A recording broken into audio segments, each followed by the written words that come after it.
جو علم حاصل کرتے ہیں اور وہ لوگ جو نہیں جانتے، یہ دونوں برابر ہو سکتے ہیں؟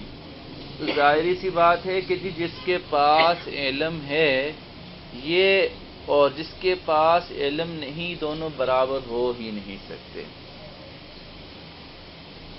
بلکہ ایک بندہ وہ جس کو ایک مسئلے کا علم ہے اور ایک وہ جس کو ایک کا بھی علم نہیں، یہ بھی برابر نہیں ہو سکتے۔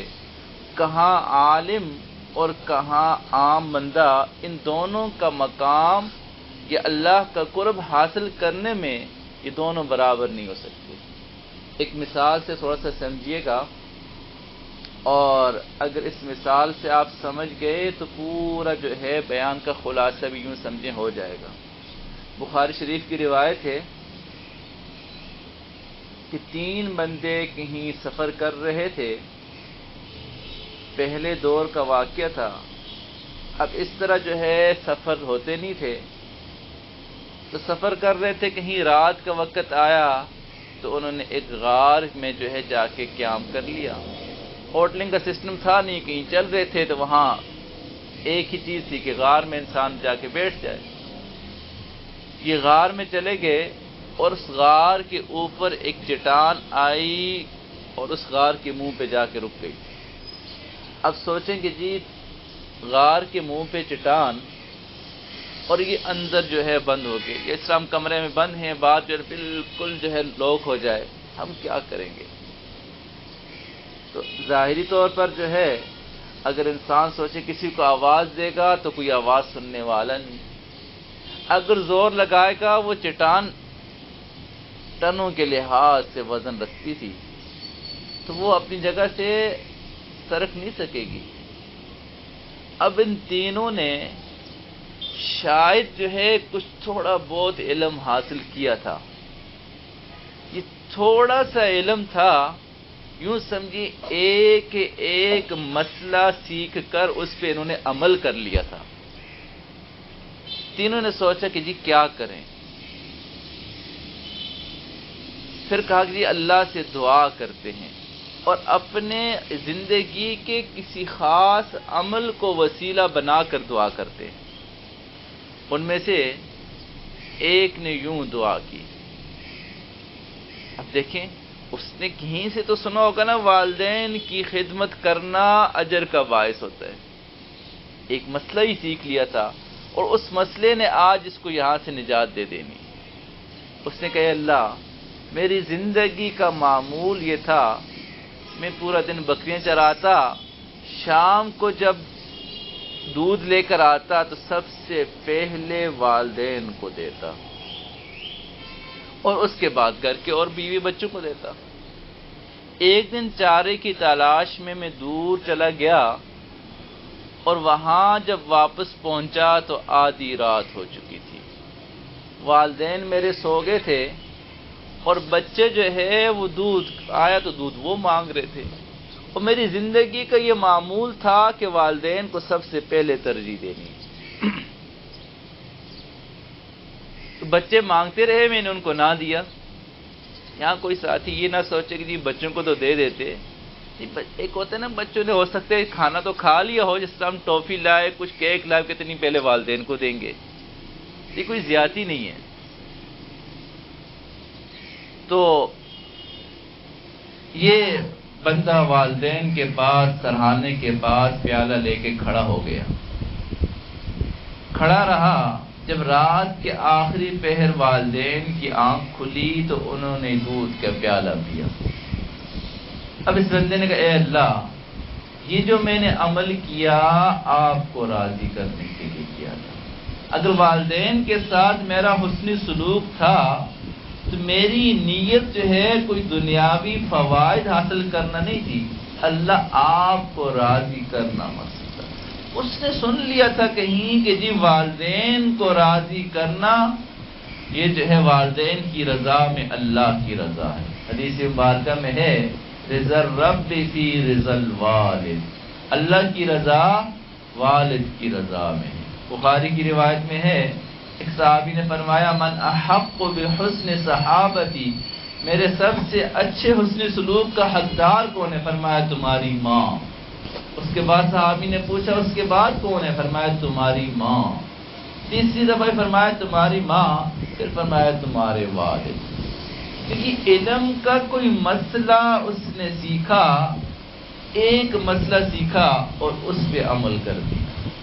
روایت میں آتے جب اس نے دعا کی تو چٹان جو ہے تھوڑی سی اپنی جگہ سے ہٹ گئی، لیکن اتنی بھی نہیں کہ کوئی بندہ باہر نکل سکے، روشنی کی کرنیں نظر آ گئی۔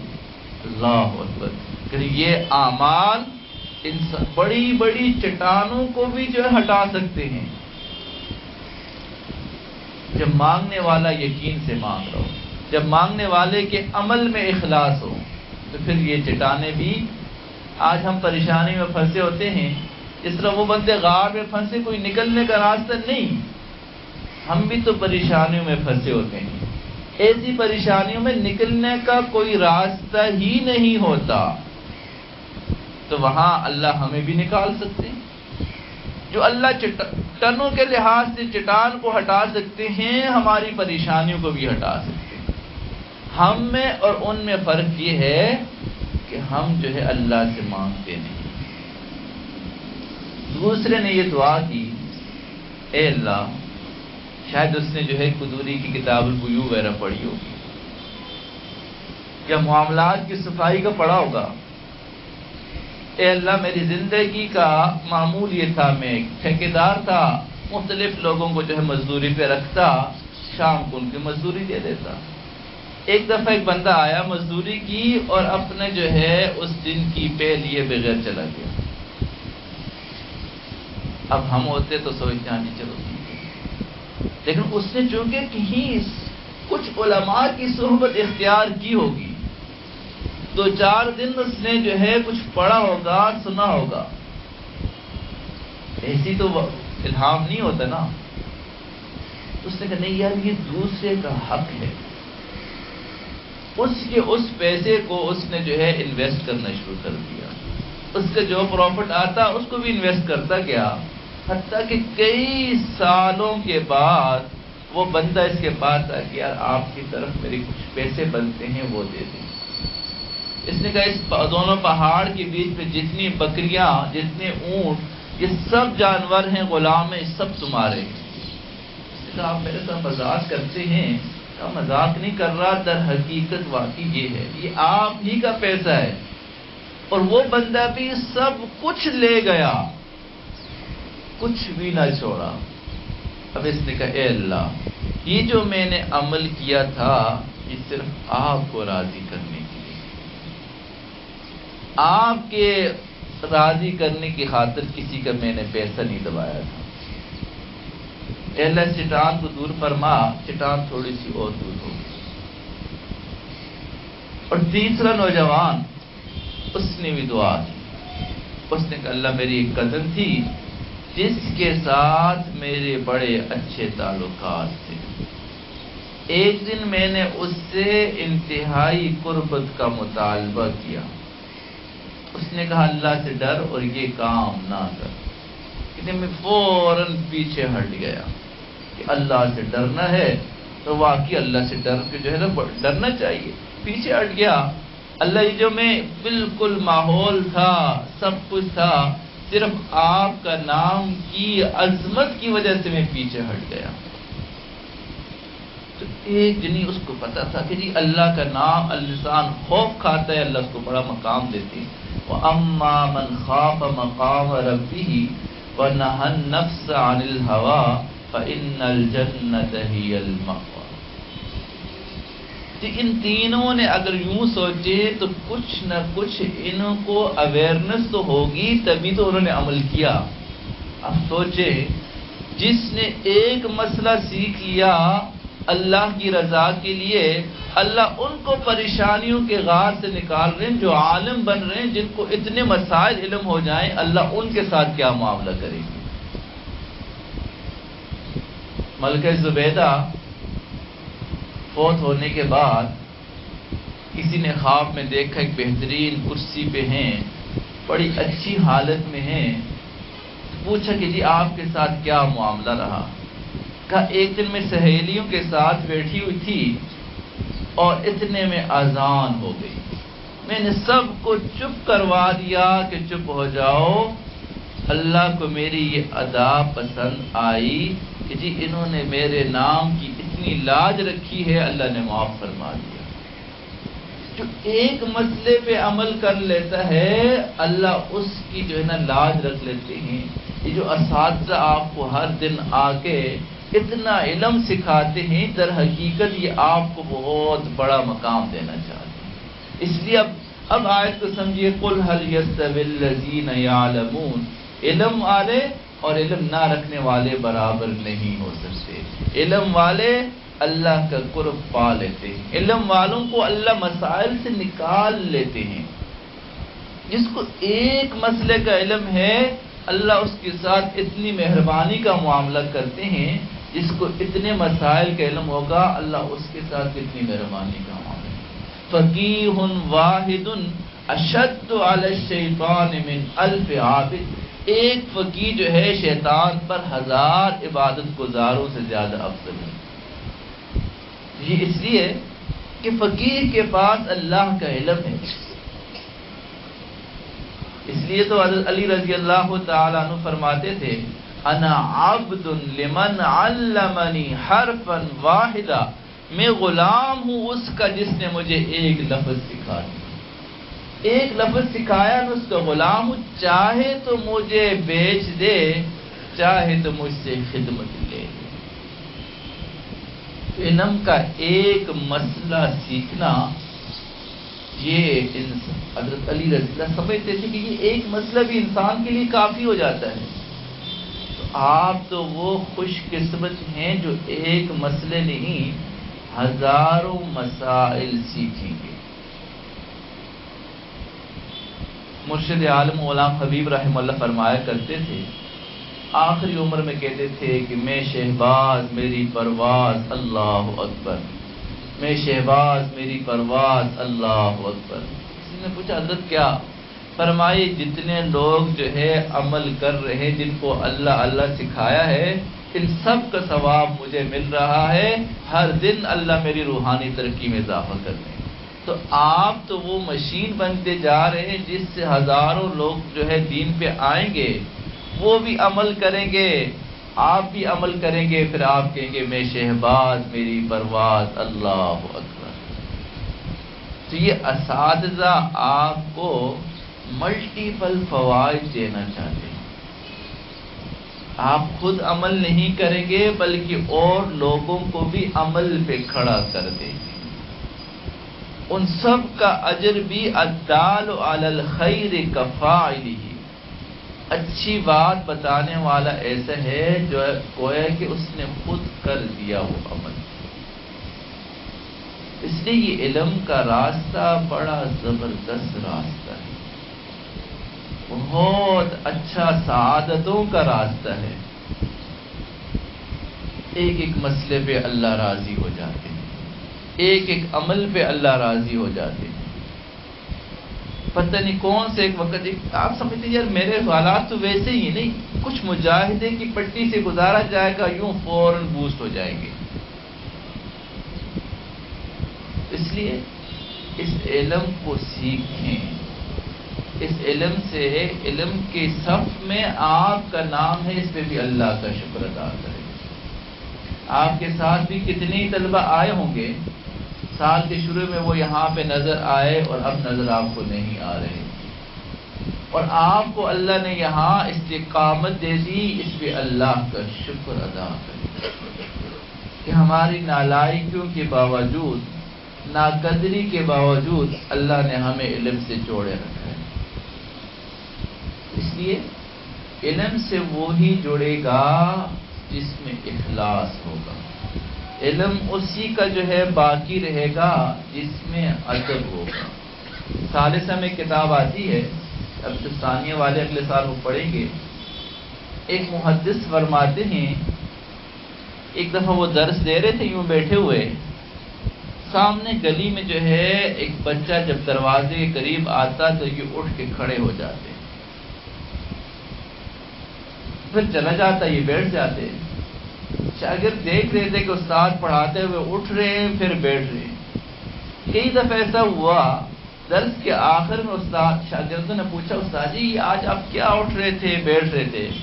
فرمایا وہ گلی میں میرے استاد کا پوتا وہ گزرتا، جب وہ سامنے آتا تو میں سمجھتا جس طرح استاد کا احترام ضروری ہے اس طرح پوتے کا احترام بھی ضروری ہے، تو میں اس کے احترام میں کھڑا ہو جاتا۔ مولانا غلام رسول پونٹوی رحم اللہ، یہ ان کی زندگی کا معمول تھا۔ تو آخری سال میں شیخ الہند رحمۃ اللہ علیہ جس راستے سے دورہ حدیث کے لیے چل کر آتے تھے، یہ اپنے امامے سے اس راستے کو صاف کرتے تھے، استاد کے ادب میں کہ جی میرے استاد حدیث پڑھانے آ رہے ہیں، اس راستے کو صاف کرتے تھے۔ اللہ نے اس ادب کی بنیاد پر ان کو وہ دیا۔ ایک دفعہ خیر المدارس میں جلسہ ہو رہا تھا، ان کو شمس النحات کا لقب ملا اور فرمایا کہ پوری دنیا سے شرح جامی ختم ہو جائے، میں اپنے حافظے کی بنیاد پر لکھوا سکتا ہوں۔ امام بخاری رحم اللہ نے ادب میں کمال کر دیا، ہر حدیث لکھنے سے پہلے غسل کیا ہے، ہر حدیث لکھنے سے پہلے 2 رکعت صلاۃ الحاجت پڑھے اور اس کے بعد یہ حدیث لکھی۔ آپ سوچیں کہ جی ہر حدیث کو لکھنے سے پہلے غسل کیا ہے، کمال ہے۔ اب رات کو 2 بجے حدیث لکھنی ہے تو اس سے پہلے غسل کر کے لکھا۔ اب اس میں سردی بھی آتی ہے، گرمی بھی آتی ہے، لیکن حدیث لکھنے سے پہلے غسل کیا۔ ایک محدث کے بارے میں پڑھا کہ ان کا معمول تھا وہ کتاب کو بغیر وضو کے ہاتھ نہیں لگاتے۔ یہ ثانیہ والے اگلے سال پڑھ بھی لیں گے اس باتوں کو۔ کہتے ہیں ایک دفعہ مجھے پیٹ خراب ہو گیا اور رات کو جو ہے چونکہ میری عادت تھی مطالعہ کرنے کی، تو میں نے 17 دفعہ وضو کیا، 17 دفعہ وضو کیا، لیکن کتاب کو بغیر وضو کے ہاتھ نہیں لگایا۔ اس لیے علم والے قل هل يستوي الذين يعلمون والذين لا يعلمون، علم والے اور بغیر علم والے برابر نہیں ہو سکتے۔ والذین اوتوا العلم درجات، جن کو اللہ نے علم دیا ہے ان کا مقام ہی کچھ اور ہے۔ العلماء ورثۃ الانبیاء، یہ انبیاء کے وارث ہیں۔ اس سے بڑھ کر کیا ہے کہ ہمارے نام کے ساتھ انبیاء کی نسبت جڑ جائے، انبیاء کی نسبت جڑ جائے۔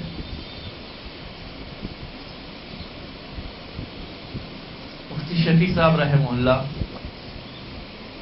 ایک جملہ جو ہے بڑا اچھا تھا، کہتے تھے اے اللہ تو نے مجھے طلبہ میں پیدا کیا، اے اللہ تو نے مجھے طلبہ میں بڑا کیا، اے اللہ اب مجھے موت بھی انہی طلبہ میں دینا اور قیامت میں انہی طلبہ کے ساتھ مجھے اٹھانا۔ یہ علم کی صفت جس کو طالب علم کہتے ہیں، اس کا اللہ کے ہاں بڑا مقام ہوتا ہے۔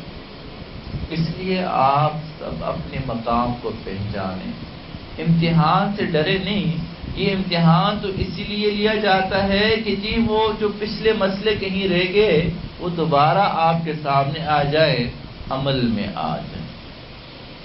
امتحان فیل اور پاس کرنے کے لیے نہیں ہے۔ کسی طالب علم نے بیٹھ کے 10 گھنٹے اس علم دین کو پڑھنے کے لیے محنت کی، اس کے عمل نامے میں لکھ دیا یہ پاس ہو گیا، 10 گھنٹے کا اجر لکھ دیا۔ اب امتحان میں نمبر کم آئیں یا زیادہ آئیں اس کی ٹینشن چھوڑ دیں۔ ایک طالب علم ایک دفعہ ملے، کہنے لگے میں پاس ہو جاؤں یا فیل ہو جاؤں میں مدرسہ چھوڑوں گا نہیں، 8 سال کا کورس ہے میں 20 سال میں کروں گا لیکن میں اس مدرسے کو چھوڑوں گا نہیں۔ یہ ہوتا ہے طالب علم کہ میں چھوڑوں گا ہی نہیں، لگا رہوں گا، کیونکہ پاس اور فیل ہونا مقصد نہیں۔ یہ ایک تعلیمی پروسیس ہے جو اس سے آپ کو گزارا جاتا ہے۔ تو آپ سارے حضرات شوق سے امتحان بھی دیں اور اللہ سے مانگیں کہ اللہ ہمارے پڑھنے میں ہمیں اخلاص نصیب فرمائے. اور اخلاص آئے گا ادب کے ساتھ. ایک بزرگ کا قول ہے کہ جو انسان علماء کا ادب کرتا ہے اللہ اس کی اولاد میں کسی کو حافظ عالم بنائیں گے. اولاد میں نہ ہوا تو اولاد کی اولاد میں ضرور حافظ عالم اللہ بنائے. تو ادب ضروری ہے، کتاب کا ادب بھی ضروری، استاد کا ادب بھی ضروری، جو ٹیکسٹ ہے اس کا ادب بھی ضروری. ایک محدث کا واقعہ کہ انہوں نے کتاب کے اوپر جو ہے پین رکھ دیا.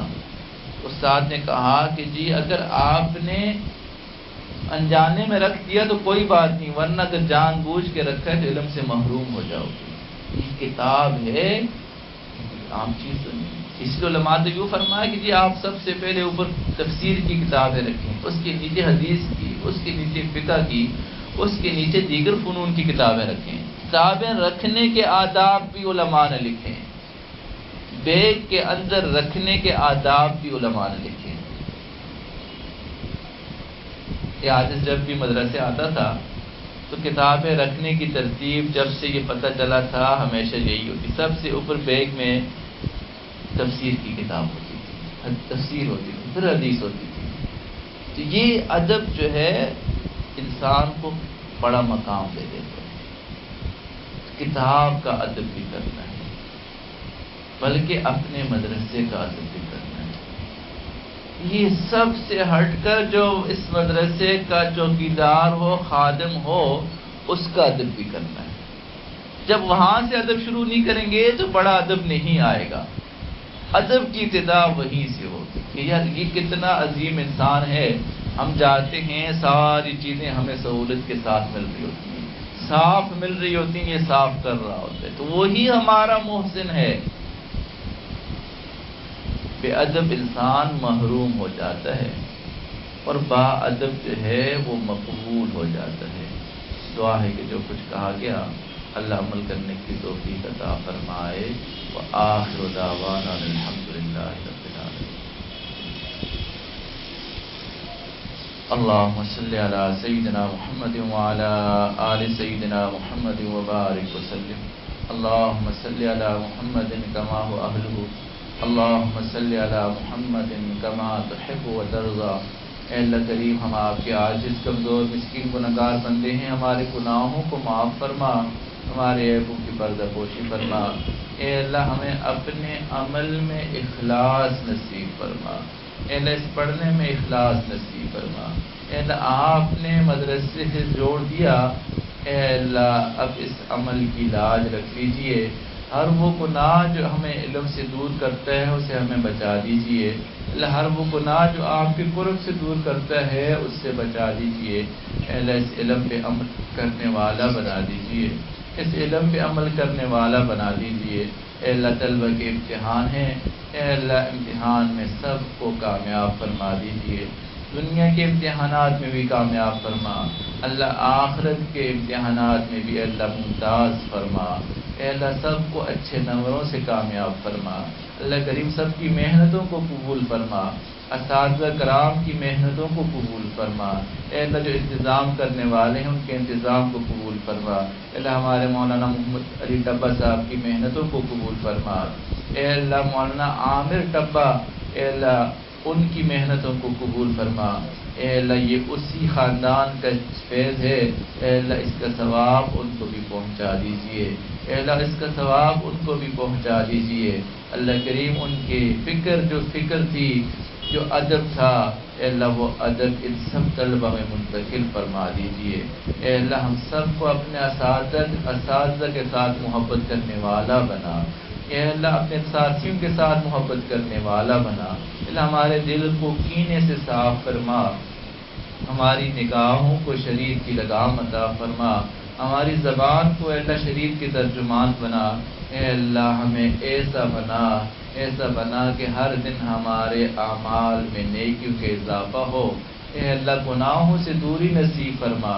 اللہ کریم اس مدرسے کو اپنے مقبول مدارس میں شامل فرما، اے اللہ اس کے فیض کو پوری دنیا میں جاری فرما، اللہ ایک ایک طالب علم کو ہزاروں لاکھوں لوگوں کی ہدایت کا باعث بنا، اے اللہ اس مدرسے کو پوری دنیا میں اللہ اس کے فیض کو جاری فرما، اے اللہ مسلمانوں کے مسائل کو حل کرنے کا ذریعہ اس مدرسے کو بنا، اے اللہ مسلمانوں کی جو ڈوبتی کشتی ہے اے اللہ اس کشتی کو کنارے پہ لگانے کا ذریعہ اس مدرسے کو بنا، اے اللہ اساتذہ طلبہ کی محنتوں کو قبول فرما، اس محبتوں میں اور اضافہ فرما، اللہ کریم ہم سب کو اپنے مقبول بخشے و گنہگار بندوں میں شامل فرما، اللہ مسلمان جہاں جہاں پریشان ہیں ان کی مدد فرما، فلسطین کے مسلمانوں کی مدد فرما، اے اللہ کفار کے غرور کو خاک میں ملا، اللہ کفار کے غرور کو خاک میں ملا، اللہ کریم ہم سب کو شہادت والی موت نصیب فرما، اللہ کریم ہم سب کو شہادت والی موت نصیب فرما،